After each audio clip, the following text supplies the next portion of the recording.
Hey everybody, welcome along to episode 126 of Percussion Discussion. Before we get into it, as usual, I'm going to ask you to please check out all of our social media. You can find us on Facebook, Instagram, and Threads. You'll also find our world famous YouTube channel, where you can find all of our conversations, past and present, and you'll find our video to accompany them as well. So you get to see my ugly mug, as well as hearing my dulcet tones. If you'd rather listen on the go, then no problem. All of our conversations are available in podcast form, and these are free to download from your favorite podcast provider. So if that's your thing, you know what to do. On to today's guest, a wonderful drummer. The name might not be too familiar with a few people, but I'm sure it soon will be. Originally from Austria, he's been a native of London for the last 20 years, and he's racked up an incredible CV of names that he's played for and recorded with. Those names include Mike and the Mechanics, Roachford, Nik Kershaw, DeBurgh, lots of 80s legendary names there, Paul Young to Pow. It goes on and on and on. A remarkable drummer, a very, very nice guy. And I've been given permission not to pronounce his second name, which I'm really glad about because I can't. So would you please welcome into Percussion Discussion the fabulous Mr. Phil G. Thanks for having me. That's an absolute pleasure. And I have to say, you're the third Austrian drummer that I've had on the show, believe it or not. Oh, really? Yeah. Good. I'm just trying to let me just think now. Christian Eigner from Depeche Mode, yes. And Thomas Lang. So you're keeping good company. I've heard of him. Yeah, he's all right. I think a bit more work, he'll get there, you know. Yeah. I actually used to take seminars with him back in the day in Austria. Very near where I grew up, they used to host a yearly weeks-long jazz seminar, and Tom Lang was the drum tutor. Wow. So yeah, very exciting. No, I don't. Are you aware of Christian, or have your paths ever crossed? Our paths have never crossed, but of course I'm aware of him. Yeah. Great drummer too. Yeah. So the third Austrian. So there we go. So they obviously produce some good drummers in Austria. There's a few, there's some great ones in Austria, actually. Yeah. Yeah. You can include yourself in that. That's fine. That's all right. So how's things at the moment, Phil? Are you keeping busy? Yeah, I'm really busy. I've had an immense year. It all started off a bit quietly, but I haven't stopped since April. Wow. And there is no end in sight at the moment. So yeah. That's really good. Very lucky. So what kind of things are you are you up to at the moment? Well, I toured a lot this year with a few artists. I did a long run with DeBurgh in Canada in April. I came back straight into a tour with Pete Cox out of Go West, his solo tour. Summer festivals. I do a lot of the 80s acts. I did the Rewind house band this year, which was a completely different ballgame. Lots of artists. Yeah. I think there was like 23 artists, 150 songs, and 9-something hours of music to learn. So quite intense. Let's talk about that, because you're anybody who looks at your CV with the artists that you've performed with, and there's a lot. You'd swear we were in 1989, and it's like, oh my god, but you seem to attract 80s artists, which is no bad thing, because the quality in the 80s was absolutely incredible. So how did that come about? How's this 80s thing appeared, if you like? It's difficult. I just fell into it. I started out with Go West, many years ago. And Roachford at the same time as well, through which the whole mechanics thing happened. But we often every other year, COVID excluded, we used to go down to Australia and with Go West and a few different artists, and I end up being in the house band. So, you've got a bill with 5 artists, and, after the tour, I, got calls to kind of come in and help out if their drummer couldn't do a gig or something. So it kind of built up like this. Yeah, and here we are. Just I haven't done not much other than 80s music in the last years, which is, it's great. It's great music, great songs, great people. Yeah, I've been really enjoying it. I mean, you mentioned Andrew Roachford, for one, who is, I think, one of the finest singers in the UK, and to be associated with him, that's good in my book. Yeah, he's I've learned a lot from him. He's obviously an incredibly talented artist, and still working with him, to the day. Not regularly, but I've got like 4 or 5 shows coming up with him over the next couple of weeks. Brilliant. So yeah, look to that. And I guess when you're in a house band with lots of different artists coming and going, it's a great shop window for you, isn't it, to show your ability to so many people live. Never mind, I mean, forget Instagram, forget social media. This is you doing it in front of an audience with them. That's the ultimate test, isn't it? Yeah, it is a bit like this. It can be a bit nerve-wracking as well, because you never have that much time to rehearse. The way it is set up pretty well. You have a week's rehearsal, before each festival. I think there's 4 festival sites, but you get like an hour, if per artist. So it is, you have to be on the ball, and also in between sets, one artist goes off, you have maybe 5 minutes to reset and go into the different mode. But yeah, it is definitely a good chance to kind of for exposure, if that's the word we like so much. Well, but yeah, it is exposure, but it's not free. Yeah. It's not free exposure, is it? You're there. Yeah.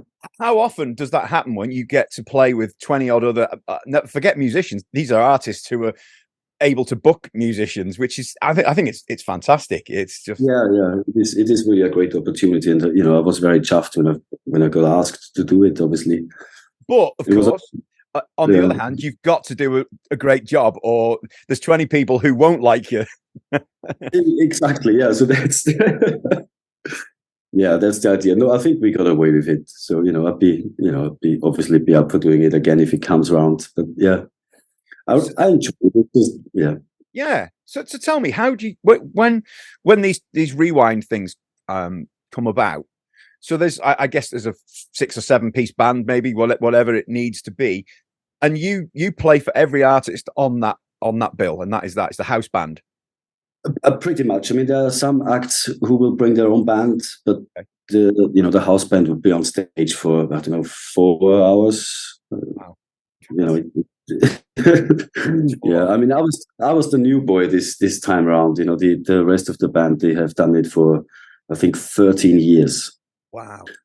So for them, it was all a bit a bit easy. They would have worked with most of the artists before as well, whereas I had to start pretty much from fresh. But yeah, very enjoyable. So how do you go about learning so many songs? Do you chart them out, or do you just listen? Yeah, well, you obviously listen as much as you can, but when it's that much music, you have to chart it out. It's just impossible to memorize 140 songs. I also think by charting it out, you're already kind of taking on a lot. Music, the structures, because you're actively involved by writing bits down. And then I would once I'm done with the charting, I'd go to the studio and I play through the songs as much as I can, and then go into rehearsals hopefully prepared enough. Yeah. So do you use any of the music you've written out on the stage? Do you have it as a kind of a safety net? Yeah, absolutely. I've got my iPad. It's obviously very in front of my face. It's kind of hidden there on the sides, but yeah, I mean, it's just, hats off to anyone who will be able to get through this without any music in front of them. It's just, I think it's impossible. I couldn't do it. And I think the tour would have to be about 4 years long for me to get to memorize it. I'd be like, yeah. Exactly. I'm terrible I won't do gigs that aren't reading gigs. I can't retain information at all. I have to read everything. Yeah. So I'm the world's worst for that. So I totally get where you're coming from. Yeah, it's just, I tend to do a lot of different things all the time as well. So, I'm constantly on my iPad making notes, and it's just the way it has to be, unfortunately. I'd love to be able to do it all by head. I think you play a bit differently as well. If once you've got it internalized, I think you're a bit more free when you're performing. Yeah, it's the way it needs to be at the moment. Yeah. And when you're charting it out, do you chart it out, try and get it as close, as faithful to the original as possible, or do you is it a little bit looser and it opens it up to your own interpretation? Yeah, I do try to do my own thing, make it my own thing. I write down forms. Obviously there are songs where it's a groove that can't be changed, or certain things, or certain fills that are kind of known for the piece.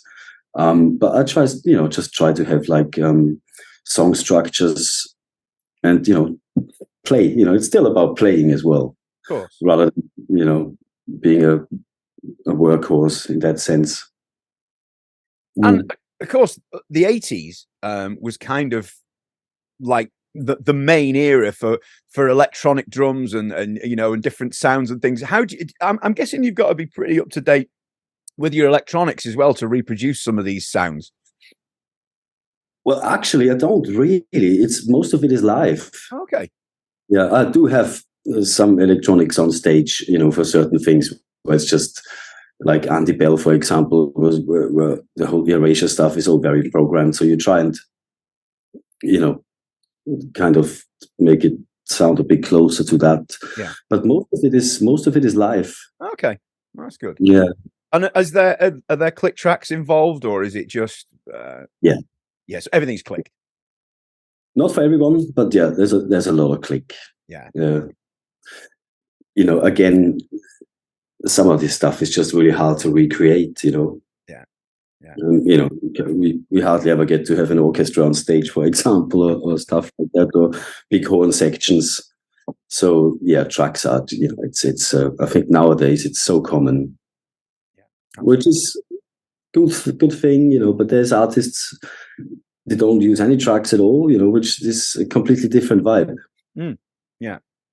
I mean, I find it really comfortable with tracks. I kind of know where I am, and I don't know if you agree with this, but when you don't have to worry about the timekeeping issue, am I pushing? Am I dragging it? Is the tempo correct? It's there. Half the job is done for you, isn't it? Yeah, exactly. Yeah, and even if there's no tracks running, I have a click. Yeah, running, just because I feel almost like kind of, well, not lost, but when you're playing for an hour with a click, and then there's a song without the click, it's something's. Do you know what I mean? It's a bit exactly weird. Exactly what you mean. Yeah, it's terrifying at that point. It's like, whoa, yeah. No, and you want to get it right, and obviously tempo is extremely important. So yeah, click tracks. Even when there's no backing tracks, I have a click run. Yeah. So, Phil, take us back to kind of where it all began for you, where music caught fire for you as a youngster in Austria. Yeah, that's funny. I grew up in a bakery. Okay. And a pub. Yeah, so my parents had a bakery and a pub. Wow. So I literally used to build drum kits out of whatever I could find in the bakery, and I used to just pretend to be on a stage and play the drums.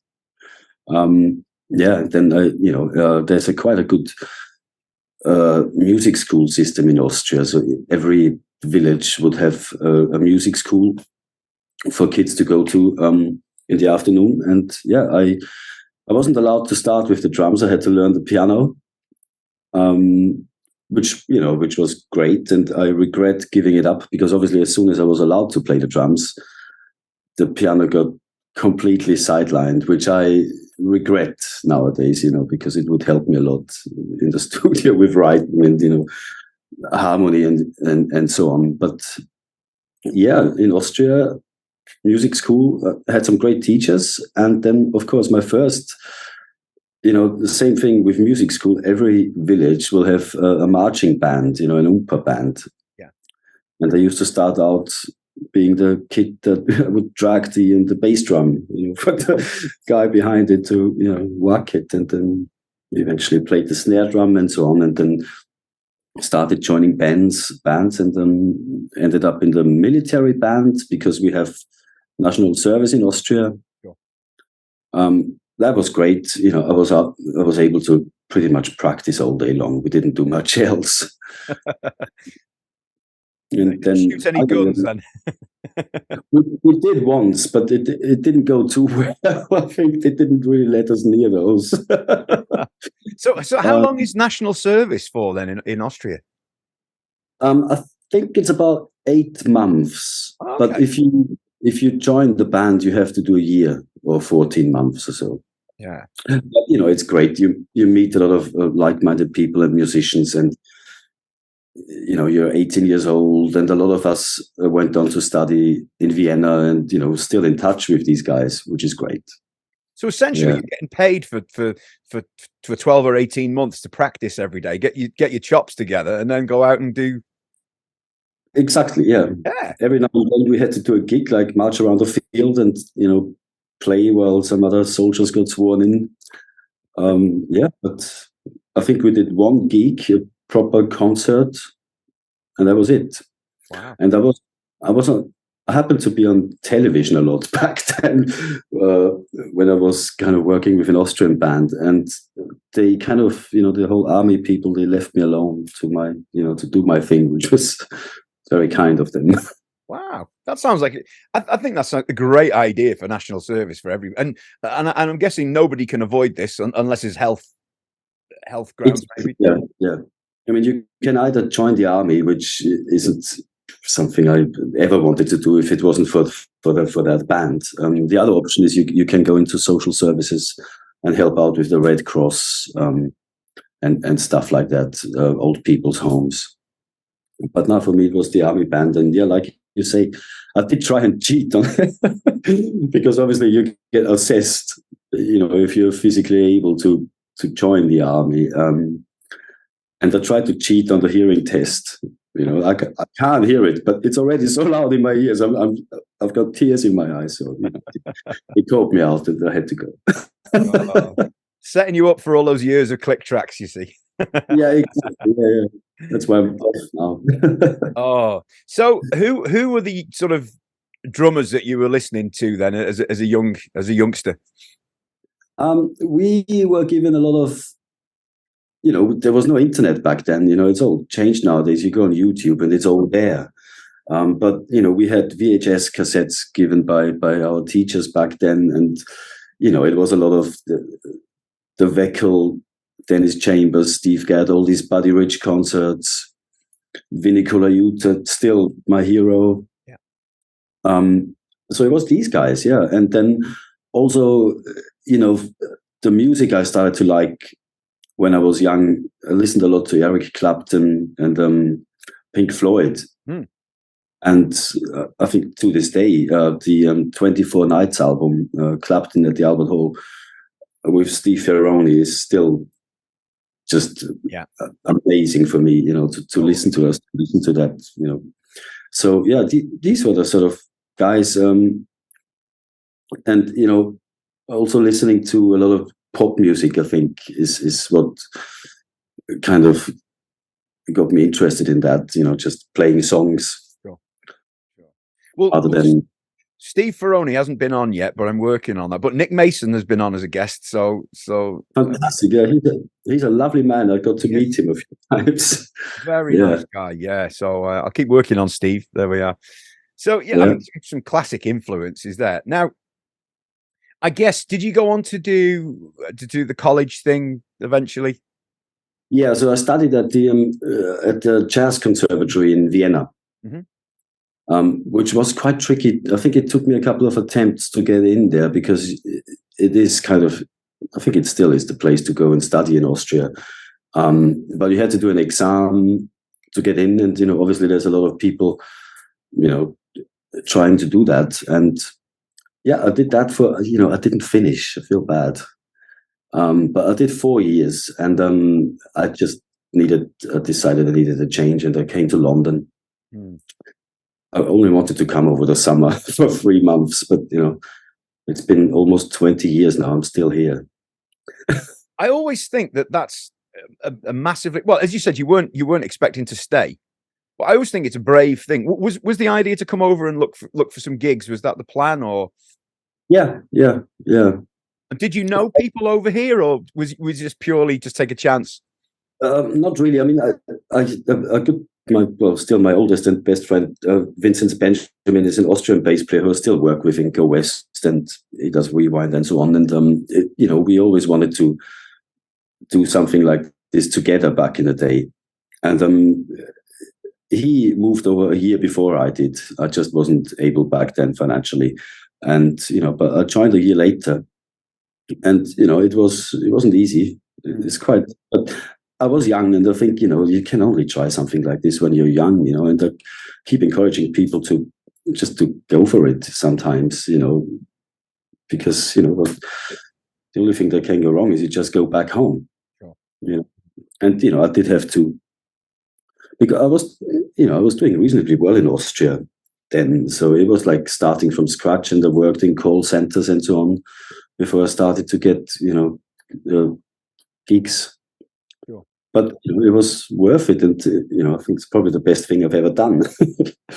Well, it's strange because both Thomas and Christian both did the same thing. They both came over to London, so it seems to be a thing that seems to pay off as well. So that's encouraging. Yeah, back I think things have changed now in Austria, but back then it was very sort of restricted what you could, in terms of a career, what you could kind of achieve there, because there wasn't really any radio support for national artists.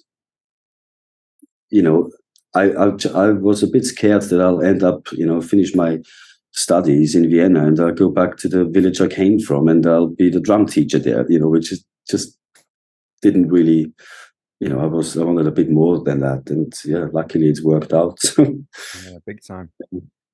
Wow. Obviously there's so much going on in London and the UK, and I think it's just a place to be, if you want to make something work on a more serious level, I think. Yeah. Well, I think that the proof of that is what you've done. You look at your website now, the CV, and it's like, wow, it's impressive. But there's something else on the CV which really caught my eye, and that you've done some teching for Terry Bozzio. Now, if there's one person I wouldn't want to tech for, it would be, guess who? Terry Bozzio. Oh, not because of the guy or because of his talent, but because of the size of that drum kit. It was ridiculous. Was it that kit? Well, no. Well, back then he only had 4 bass drums and 16 toms, I think. Only. Yeah. But no, it was a great experience. An old friend of mine, an Austrian guitar player called Alex Machacek, used to work with him. And the band was Alex, Terry Bozzio, and a guy who played the bass clarinet. Oh, wow. So the music was out there. It was, a lot of information to take in when these guys were playing. Oh. And, I was asked if I wanted to do it. And yeah, of course. I think we spent 2 weeks traveling around Europe. And it was quite funny because there was a few of the gigs were set up by, drum shops. Yeah. And, it's Terry Bozzio, blah, blah, blah. And, they didn't expect, the music to be that kind of intense. So it was, a lot of people were like, "Whoa, this is," but it was brilliant. Very interesting. And, I used to listen to a lot of Frank Zappa as well back in the day. So, great stories. Oh, I can imagine. It's just, I mean, and I have met Terry and he's a very nice guy. It was quite a while ago, but I mean, setting that kit up must have been, I'm assuming he didn't just leave you to it. He would have helped you with that, right? He left me to it. Really? Yeah. So what happened was he set it up himself. The first show was in Vienna, in a club called Corgi and Bess. And then after the show, I was to take it down and load the van, so and make notes, kind of how it goes. But it was really organized. You set up the rack. You can't really do wrong, and then everything's on memory locks, and it just goes on, and the rack is properly mapped out. And he's got these cymbal stacks. He hasn't got one cymbal. There's like 4 cymbals on top of each other. Yeah, and they're all as they are in one cymbal case, and you literally take the whole lot out and shove it on. But yeah, it was a lot. I don't know how many hardware cases there were, but it was intense. And I ended up storing the kit in my studio back then in Vienna, when studios are a bit more affordable there and bigger. So yeah, I had the whole lot in the bathroom for about a year. Oh, that's incredible. I mean, I never set it up again, though. I borrowed the snare every now and then, but I never set it up again. You weren't tempted. Yeah, I just see that setup, and it's just insane. And as you say, it's bigger again now, isn't it? yeah. And it's all tuned like a piano. The guy's making music. Yeah, just yeah. Because it's kind of like a standing joke. Who wouldn't you want a tech for? It would be Terry Bozzio. Yeah. Give me someone with a 4-piece kit. I'm all right with that. But yeah. But it's a nice story to be able to tell, isn't it?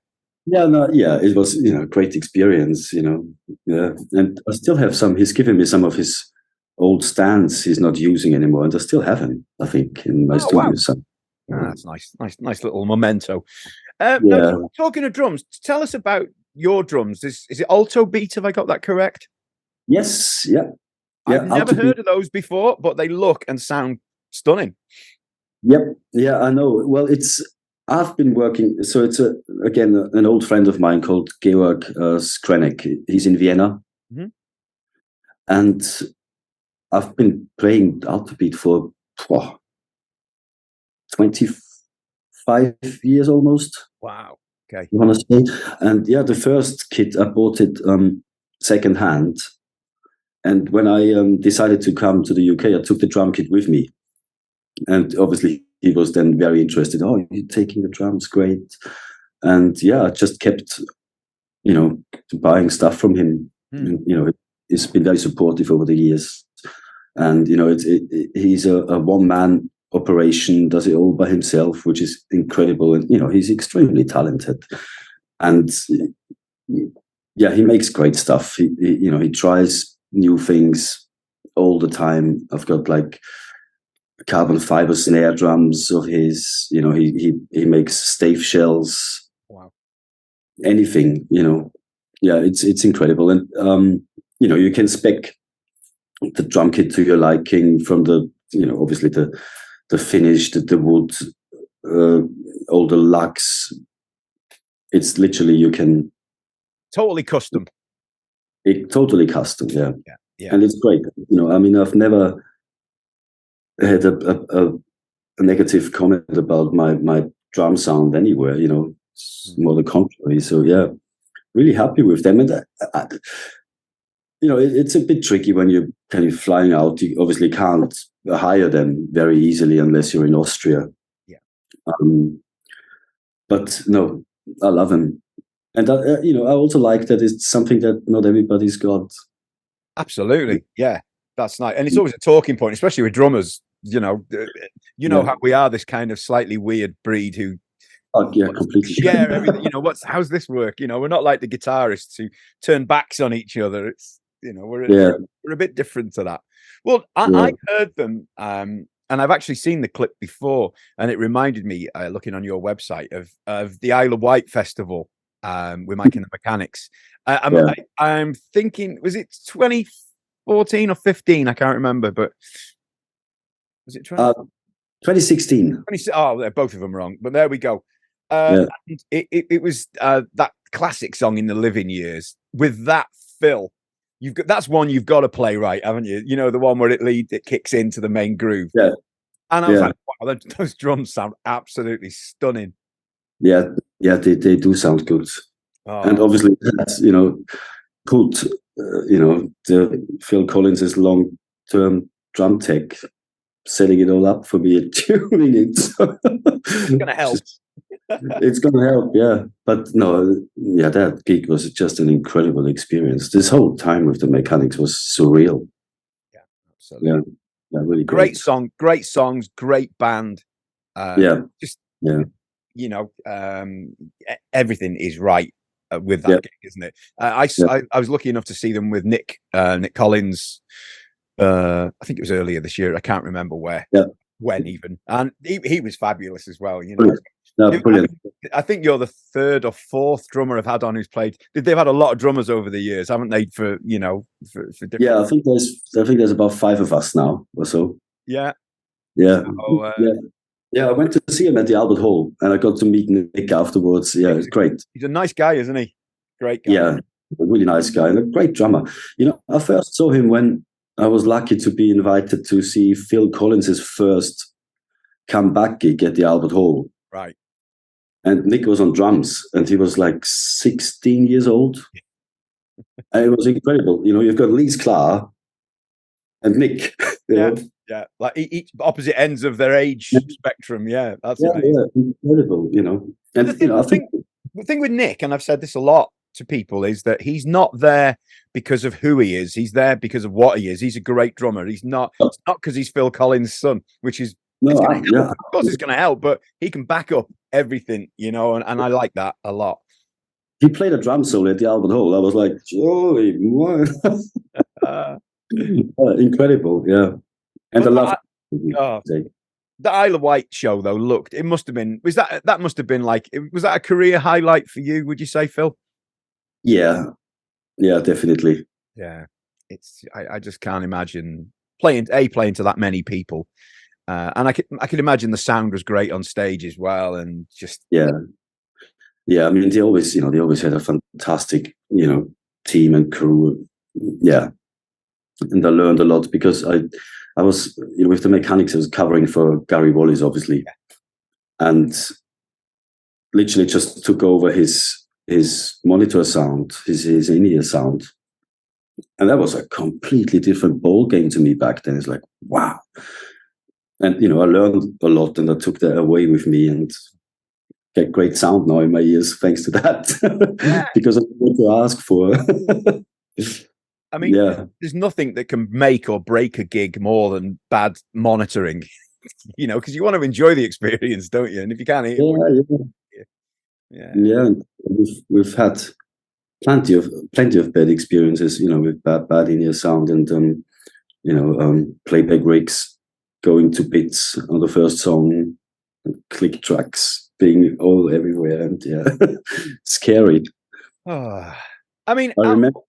Go on, sorry, carry on. I remember a gig with with an orchestra. It was the Ministry of Sound, classical. Mm-hmm. They would play all these 90s dance anthems, obviously with some track and a big orchestra. And the drum kit was right in the middle, in the front, just ahead of or behind the conductor. And I was tapping on this gig, and turn up, and we do the sound check, and all fine. And then we start the show, and literally 10 seconds in, the playback completely froze up, and the click track jumps everywhere, right? And the conductor he's gone pale in front of me, panicking. So it took about an hour and a half, this gig, and the situation didn't improve, and somehow we got through it. Very scary. So yeah. Wow. I'm assuming on a gig like that the conductor and the orchestra would be on click as well, or at least some of them. Just the conductor and me and some of the band, I think. Right. So the orchestra just follow you guys, yeah. Exactly. I mean, he just took his ears out, and then I tried to hold it down, and he followed me conducting the orchestra. It was scary. As a dep as well, that's just a nightmare scenario, isn't it? Yeah, first gig. Oh, dear me. Yeah. Now, this is a difficult one to answer for you, really, because, I'm looking at the list of people, everybody from, obviously Chris DeBurgh, who I think is a great artist, by the way, some great songs. It's not all just Lady in Red, no. It's, yeah. It's not easy. Not an easy thing. I mean, Go West, Paul Young to Power. Roachford, there's so much on there, and there's loads more that I haven't talked about. Do you have a favorite gig? Now, I appreciate you don't want to. It's a difficult one to say. You don't want to alienate anyone else that you've worked with. No, I love playing with Go West. It's my main. Roachford, just because it's such a different energy with him. He's when you work with it's incredible. It just pours out of him, the energy and the music. It's just different. Obviously the mechanics are really enjoyed. But I'm just happy playing. Really, Of course. And with Roachford, his piano playing is really special as well. Very rhythmic, very soulful, I think is the word. I mean, as well as his incredible voice, and he's got the whole package, hasn't he? Let's be honest. He's just, Yeah, he does. And I learned so much from him. He's got ears like a shamak. He says himself. But I remember when I first started working with him, we would play, and you need to play the kick drum louder there and the hi-hat quieter, and I'm sitting there thinking, fuck, this is okay. So I learned a lot doing that. And is Mike Rutherford like that as well, or is he kind of a bit more cool about it all? No, he's very involved. Really? Yeah. Maybe not as, because it's a bigger band, a bigger sound. There's more going on. Yeah.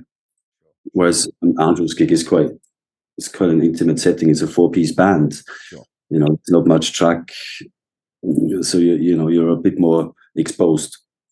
Yeah. If that makes sense. But Mike would record every show and then come to the sound check and have some comments about bits here and there, which is nice. It is. Well, it shows he cares at least, and still, not just there to make a few pounds. It's just, that's good. That's good. Yeah. I don't think that was the motivation. Or at least nowadays for him. I doubt whether he needs. It's not about money anymore. I don't think, is it? It's about doing what he's done forever. Yeah, incredible. Do you do much recording as well, Phil? Did you say you have your own studio? Yes, yeah, I have a little studio which is about 15 minutes from here. I've been there years now. It's just one room, and I do a lot of recording there. Actually, I just did an album for someone, like remotely. Mm-hmm. I mean, I dare call it a studio, but it works for what I'm doing, and it's a big learning curve. Every time you record, you figure out something new. Of course.